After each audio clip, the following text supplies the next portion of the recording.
days when the Dukes weren't hazardous. She's only 17, made us curious. It was a carefree time. How about we jump back and rewind? We were living on Winger and a prayer, just garbage pail kids with mullets and big hair. Let's open up another pack. Gen X wants their future back. Break out the denim jackets and faded band patches. Share memories, Polaroid captured. It's the Gen X marks, the spot portraits.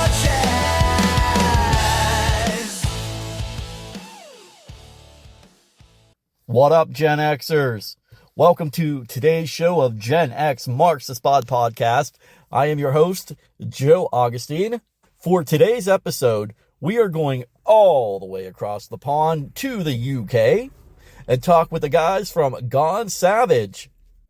Just to give you a little idea about Gone Savage, they have been around since the late 80s and have been making music ever since. And they'll be discussing the release of their new album, Retrograde. But before we get into that, I have to thank Jamie, who wrote in from Warrendale, PA, and she noted what marked the spot for her in the 70s and 80s. And she only listed one thing, and that's okay, was the Jiffy Pop popcorn where you had to cook it on the stove with a handle. Jamie, if you're like me, you were convinced that that popcorn was just going to burst into flames. My parents and my grandparents swore by it. It scared the shit out of me is what it did. And it's still out there today. I see it at Walmart and all the shopping centers. Crazy. And I don't know if this ever happened to you, Jamie, but there's always that one colonel that decides to become a shooting star and just launch itself across the kitchen. For me, it was less about a family snack night than it was just duck and cover. You know, I just can't believe we never set off a smoke alarm at all with the Jiffy Pop popcorn. Now back to Gone Savage. I had mentioned they are going to talk to us about their new album, Retrograde, that's due to be released any day now. And they're going to be taking us behind the scenes of their songwriting process, and they are crafting new material as we speak that hopefully there'll be another album out in late 2026. And they're going to be sharing their honest thoughts on the current state of live music, particularly the challenges of touring and scheduling gigs in today's landscape, not only in the US, but in the UK. So here's my interview with Gone Savage. Oh yeah, macho madness. Sorry, I had to do that. I heard Savage, and well, you 80s kids get that. Here's my interview with Gone Savage. It was 1990, and I keep getting my dates mixed up. Will's far more suited than I to reference dates. Is it 89, Will? I think originally it was 89 when we actually all got together. But then, yeah, when we actually started gigging and stuff was probably 1990. How did you guys get together? I know there was some former members, and I believe, Ian, you were a former member of Sweet Sin, and Will, you were a member of Sam Thunder, correct? Correct, yeah. You're right. Yeah, we all we'd all been in what you might call hair metal type bands at this point. Sam Thunder was, Sweet Sin was, and then we had Jim as well, the drummer, who was in the band Dare, who you're probably still familiar with, who are still playing, gigging and recording today. So it was that kind of AOR-y slash hair metal type feel, and we all wanted to do something a little bit heavier. Hence, the name Gone Savage came to the fore. And yeah, we wanted to take it a little bit back to kind of guitar-based rock rather than the kind of bouffanted hair. Especially as we were losing it at this point. So, you know, we can't be a hair metal band without hair. But I'm sorry, go ahead, continue. And we came close a couple of times to getting something reasonable, but it just never happened in the end. And we kind of ran out of steam a little bit after about 4 years. We kind of hit the brakes a little bit, would you say, Ian? Yeah. Other things came as well, Joe, like family, you know, I mean, Yeah. and inspiration as well, because it's like, and things changed because they'll talk about grunge in that. Well, I don't fully accept that. So things changed around 92, 93, and you got different kind of bands coming in, but those should be feared. Those should be embraced. I mean, what we do today, Will's a really good exponent of this. We embrace what's new today. So we're not going to be frightened by anything. So back in the early 90s, a lot of people got this conception that, they were taking over and changing the face of the music. It wasn't really. But as Will alluded to, we've done an awful lot of time behind the bass or behind the drum kit. And at that point, you can only go so far with the energy that you create to create new music. So 93, 94 for me, first child fell out, as they say, and that changed my focus. So, it's a case of, it wasn't about the music, it was more about the family. Stopped at that moment, and then we pick it up later on and we go again, so. Well, you guys had a hit back in the 90s. It was called Love Caught Me Out. We had the track Love Caught Me Out. It was written by the original guitarist for Gone Savage, Andy Halliwell. He was my partner in crime in Sweet Sin, and he wrote that song. Then he got it onto radio, which he was very fortunate. You guys reformed in about the year, 2019, somewhere around there? For me and Will, it was 2019. For me and Gone Savage, it was about 2014. Okay. And we had a little bit of a period there where I can't say it was the best time of my life, but we had some fun. We did an EP with a guy called James Marsh, who took Will's position at that time because Will wasn't available, and James also played guitar, so he was our lead guitar player, lead vocalist. Fantastic chap, really, really good. And we did an EP called Resurrection, and we released that in 2016. But we did gigs. We did about a year, maybe 2 years. We actually ended up getting Will back in for a really good gig we did, which the franchise is called Hard Rock Hell. And in the UK, they put on lots of these festivals. And people, we played that, and that day we had Night Ranger as our headline. So we wasn't the main band, but we was on the same bill. Bullet Boys. Ugly Kid Joe, I think, was it? So nice big venue. Will came back in. and then myself and Will got back together. But to timeline it, Joe, throughout the period of me doing Gone Savage without Will, myself and Will were writing music outside of Gone Savage from about 2010 that we're going to bring back in. And we have been bringing it back into Gone Savage. You guys are in the process right now of putting tracks down for a new album. Correct. And our timeline, one of the songs called Bulletproof, and I think we did 16 iterations of it from the original idea to back and forth until the actual song that appeared on the album, which was it on Past Life? Past Life. Yeah. Past Life. And that's how it would work. So it's quite a complex operation when you're writing. It's okay if you're just writing one song, but to write of 15 or 16 songs, it's quite complex back and forth. That you can have got that bit and that chorus for that and that lyrics for that. So yeah, that's the way we kind of work it at the moment. And then once we've got the ideas finalized, then we'll get in the drummer, the guitarist, the keyboard player. We're working with another very good keyboard player at the moment, and they'll put their bent and their spin on it. And that's when we start to record things properly. And we get the detail down. And then once we've done all the songs and the recordings are to our liking, and you're probably talking a year from perception to finishing the songs like that. Then we've got other people, and a really good guy who produced the last one, and he's now more involved in the writing of this one as well, with ideas. I wanted to explore different ideas to do vocal lines and lyrics, very much into the band Sleep Token at the moment, and the way they do their vocals are just stunning to me. So we might find we'll do some kind of effects and some kind of stuff like that on this new album. How far along are you? We're in the early stages, partially because we've got the ideas. We've got probably 6 or 7 ideas floating around, and I've started to record the proper vocals for 2 or 3 of them. The others, we've kind of got a little bit sidetracked because we have been relatively busy in the gigging wise recently. So, Well, that's kind of got in the way a little bit recently of the writing, but we've now kind of finished live work for the year, so we'll get back into it fully. So I would say but within the next three or 4 months, we'll have all the songs in some kind of an order. Now, would you say the new album that you're working on is similar to your last release, Retrograde, which came out in 24? If you was to listen to Past Life, you probably get a better idea of where the next album's going. Retrograde was a massive nod to the past and also to what we've been doing. A lot of the stuff, as I mentioned before, from about 2010 to 2016, myself and Will had done a lot of music, and we brought that into Gone Savage as well. See, so that's a bit of a reprise to what we've done. This is now going to be new music going forward. It's still got still got the metal, but it's got a lot more. It's got a lot more. Like I said to you before, we're not afraid of embracing the new.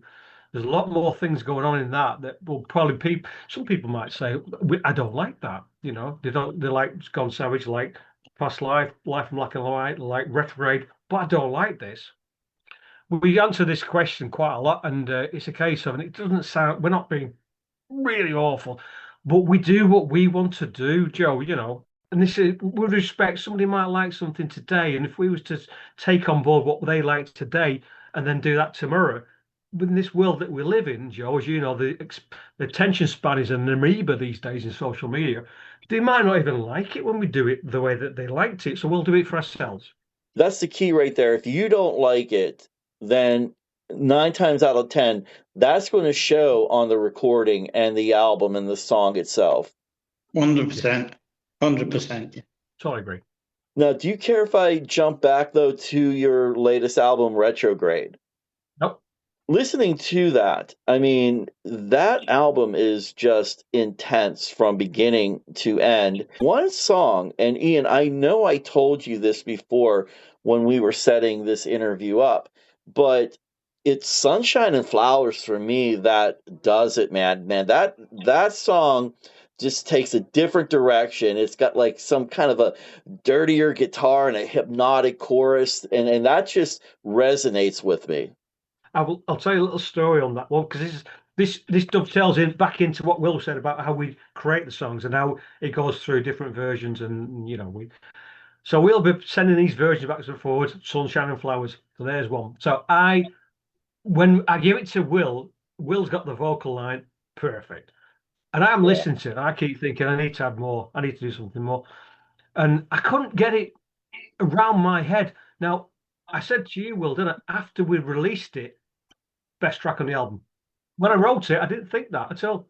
Didn't think it. Yeah, I've always liked it it's funny. You say where you get inspiration. I remember, I can't even tell you who the person was, but I was I think it was at a party or something like that, and somebody came over, and we had at one end of the room a couple that this girl had just split up with a boyfriend, and then at the other end of the room there was another couple that had just got together, and somebody came over and said, I'm going to come up here. He said, it's depression down there, and it's all sunshine and flowers up here.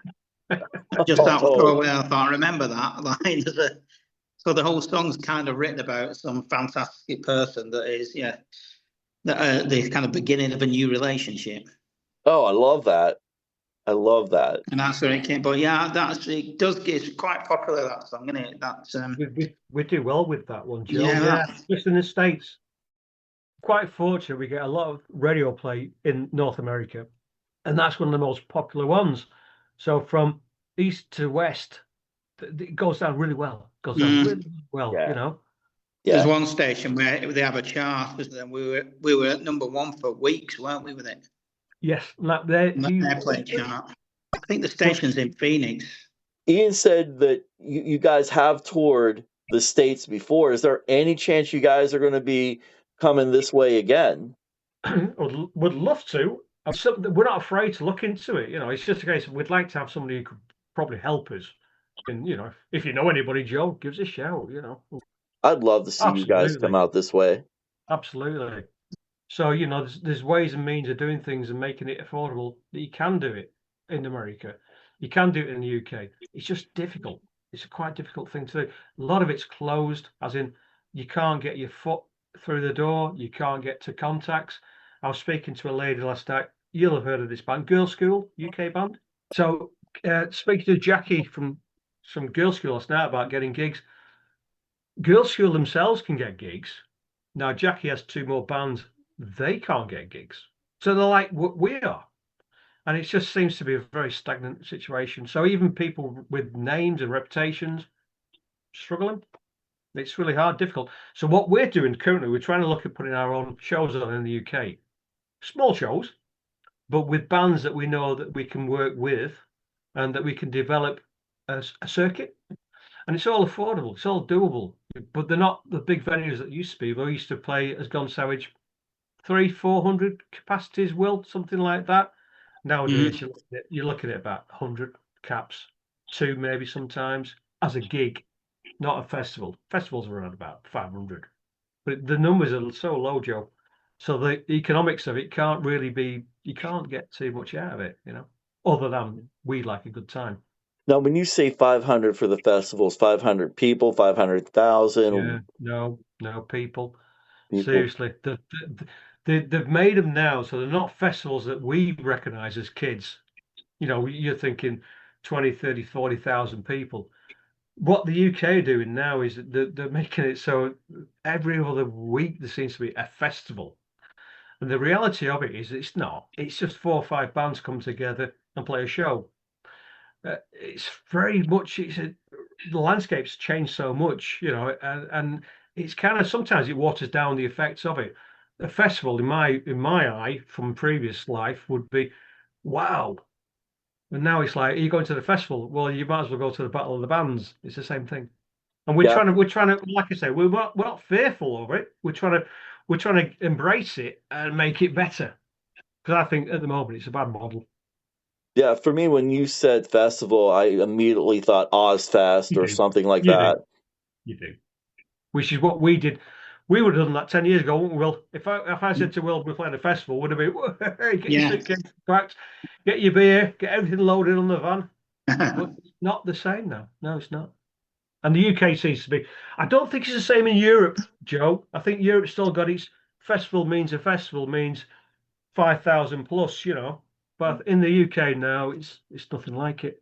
It's almost a marquee. Oh, wow. Yeah, you're right. Yeah. But built as a festival, it's not. And there could be 30 bands, which is great playing. But how the heck do you afford then and make money and make that festival a big event? You can't. It's just the way it is, unfortunately. So we're trying to kind of work with it, but make ourselves a different route. So I wanted to talk a little bit about the both of you. I know that, Ian, you play multiple instruments in the band, or at least during the recording sessions. I play bass live. I do backing vocals live. And then the recording, I'll play bass, rhythm guitar, a little bit of lead guitar. I will program some keyboards. I also do all the drum programming for our demos. As Will said before, we get a proper drummer in to do the final track. I don't do backing vocals on albums, do I, Will? No, you don't actually. No. No. That's a bit strange, but we'll keep it like that. I think you've got enough to do. I don't do studio backing vocals, but I do live backing vocals, Joe. So, Will, basically, you're the singer. Yeah. Joe, this is true as well, and Will might blush, but this is an English phrase, so basically, Will polishes my turd. Does that make sense? Have you heard of that one? Without what he does, I'm pretty lost with what I deliver, if that makes sense. It's when it comes back to me that I can start going, right, I'm back in the game. Up to that point, no, I haven't got a clue. So without a lyricist and a melody maker and a vocalist, we're absolutely knackered, So you can't play that down. You can't play down that role at all. You can't. Anybody else can do the rest. But, well, no, I wouldn't go that far. But we can. It works because we've both got our the things that we do. So that's exactly why it works. Yeah. Yeah, correct. Yeah. Yeah, and yeah, it's yeah. I mean, lyrics are my thing, and I know very few people actually listen to them or read them. But there's always something going on in the song that means something to me or somebody else. So Do you want me to give you a quick update on what we're doing currently and where we're at? I'll try and keep it brief. So as we've said before, we've come off the back of a few gigs. We don't do lots of live work in the UK for many reasons. You know, we're not as young as we used to be, and the opportunities aren't always the ones that we want to take. So we've finished those, and now we're going back into writing mode. I'm currently working on the CD physical release for Retrograde, which should hopefully UK wise will be out before Christmas. Oh, I'm nice. working on distribution for US for next year. As I said before, Europe's not difficult. I've got Europe covered. So that's the business side of things. And then we start writing in earnest. So that'll probably take us through to at least second quarter next year. And then we're hopeful we'll start doing some live work in, say, April, May, June. And then we'll probably break again and pick it up again in about October, November. And in between, hopefully, we'll have written the songs and then we'll be looking to mix and master and then release. If I'm realistic, hopefully 2026, but dependent on how it goes, it could get to 27. But hopefully 2026. That's the idea. You guys are going to be busy for sure. It's always busy. Yeah, it's a lot of do it yourself as well these days, Joe. So, you know, like when we're trying to switch from management to business to creativity, it's not a switch. The business side of things ain't too bad for me because I'm used to business, but creativity, sometimes you don't get anything, do we? And all of a sudden, there's an old English phrase: you don't have a bus for ages, and you get 10 buses or coaches come at the same time. You know, it's sod's law. And so I will probably end up getting into a writing mode, but I can't say it's going to be a week on Tuesday, and I can't say it's going to be next Sunday. I'll just pick up a guitar and go, right, 5 songs, 6 songs, and that's how it normally works. So hopefully that'll happen. Everybody's creativity is different for sure. Yeah, yeah. Don't absolutely. and never force it. Never force it. Because like I said before, when I send stuff to Will, I have no idea. I've just got hopes that the arrangement and the way that I put my chords and stuff together with light and shade gives him some opportunity to create. But I have no idea, you know, literally no idea. Back in the day when I used to write music for, and we did have bands that were similar to Iron Maiden, not myself and Will. It was all about the riff. So it didn't matter about the vocal, it didn't matter about the melody as such, as long as you had a and that carried the song. And everybody who listened to it at that moment in time, I included the riffs back then, like your Motorhead, one of my favourite bands, and other bands with like really good riffs. I only needed that. As Will said, I don't know what they're singing, I don't know what they're writing. I just wanted that riff. But we don't do that. We don't do that. We might have a riff, but generally speaking, it's more about the vocal. So you guys have built a strong fan base. What's it like for you when you hear the fans cheering on and so forth like that? It must be amazing. Yeah, I guess that's why most musicians do it. To be honest, that at the end of the day, that's what you want to see: people enjoying what you do and what you write. And you know, that last gig that we did in it's a festival in Sheffield, and you know, we got great reception. And you know, there was people singing along to the songs, and it was fantastic. And you know, we always, you know, we're not rock stars in inverted commas. You know, you came off stage, and we're just talking to people. And I don't think I got back to the dressing room for about half an hour because people just wanting to chat to you, which is fantastic. You know, you can't beat that kind of, you know, feedback from people, instant feedback for your songs as well. So yeah, for me, that's one of the main things why I ever wanted to be a musician in the first place. You agree with that, Ian? We have confidence in what we do. You know, we're not emperor's new clothes. We're not delusional. We know that some people won't like the music, but we generally do believe that we write good music. So it's not a case of, you know, we believe it's brilliant, but everybody else is laughing. So when you go to a gig and you don't know these people, I don't mind. We'll talk to anybody all day long. And then we saw one in Cornwall recently, and down that's the southwest of England. And people come up to you and say, "That took me back. That took me back. That was brilliant."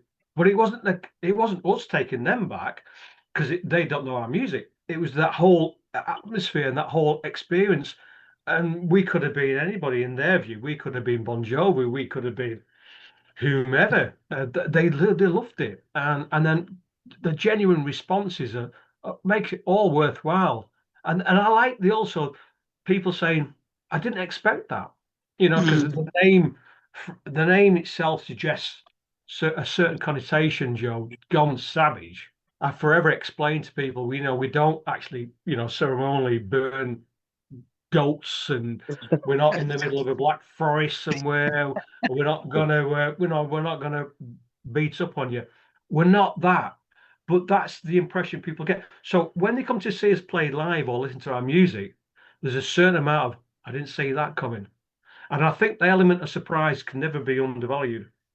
Some Right. people won't, as I say, some people have got too many blinkers on. As I said to you about the music before, we have not. So if modern music takes over that moment in time, I want to be a part of that.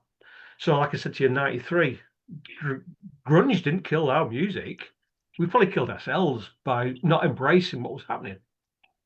And that's what's got to be done. So, love it. Go to a concert. I didn't see that coming. And then, to be fair, most people do enjoy it. And the reviews we get are good. So, In the end of the day, that's all that matters, man. Yeah, absolutely. We'll keep going for as long as we can walk, I guess. To me, that's what it is when you're a musician and a fan and they connect like that. So it hits you really Yeah, in a absolutely. positive way in your soul. Yeah, you can't beat seeing bands live, and rock bands especially. There's something about being hit in the chest by that bass. Oh yeah, 100%. That's a great way of putting it. Hitting 100% in that chest. Yeah, but nice surprise when he gets to hear Battlefield of Youth. yeah. That's a new album, that one, Joe. So we've got a track coming on the new album, Battlefield of Youth. Oh man, I think when you hear that, you'll just go, Yeah, that's same sort of feel to it, hasn't it? Like that, yeah. nostalgia. See, you can't underestimate nostalgia. No. You've got to. I say this to Will when we're looking at our marketing. Nostalgia is massive, massive, massive. And what you'll tend to find is that people with nostalgia, and this is no slight on young people, but anybody in say from 20 onward, 20,000 onward, the nostalgia isn't there yet because it can't be. At 25, you can't have nostalgia. No. And what you have from people that have lived, say, from the 80s and 90s, you have that nostalgia. Now, for us as a marketing tool, they just can't get enough. And they've also, dare I say, this is Simmons coming out of me now. They've got money in the pot. They've got money in the pocket, whereas kids haven't at 2025. They're selective in what they do. So we make sure that we embrace old and new. So you've got the kids. We have got a strong demographic. Under 40 is quite good. Under 30 is not too bad. But I tell you, when with kids hear us play live, this is the 20 to 25, 20 to 20 to 30, sorry. And I said this to you, Will, a few years ago. These kids are into their Maiden, their Judas Priest, they're into their Metallic, and they hear us and they go, wow. It's almost like we are those people because we're obviously older. They haven't got nostalgia. They've got to live on the bits and pieces that they pick up from the parents. And then they see a band play. We went and did that gig in Cornwall. And I was just going to say that. Yeah, that was a very young audience. They loved it. Loved it. Yeah, and every other band was practically thrash metal, weren't they? Yeah. Same old. There was nothing wrong with that, Joe, but there was you couldn't rest your ears for one moment. And even those really young kids who love the old bam, bam, bam, bam, bam, there's a time when they must say, I can't hear it. I'm deaf blind to this. I've got to stop. And so when we hit the stage, they go, we've got the best of everything here. Hard metal, but it's and that's what the secret is. And I say to people, you weren't there back in the day. And they weren't. Paul McCartney. There you go. They'll never stop writing good music. Oh, amen to that, right? When you get down to the basics, I think Gen X was definitely raised on rock, and that's how we look at things like rebellion. And I'm going to throw this song in there in comparison to your band's name, like the Youth Gone Wild with Skid Row to Gone Savage with you guys. And that's who we were back then. Yeah, we can't, and I can literally remember what you're talking about. I walked into a rock club when I was 18, listening to Winger and Bullet Boys and Bon Jovi and all these bands at the time, and you can be transported back there. Music can transport you to another time like that, can't it? Instantly, you hear a song, you're back there. You can smell the smells of that time. Yeah, I agree with that. 100%. 100%. And it's the nostalgia.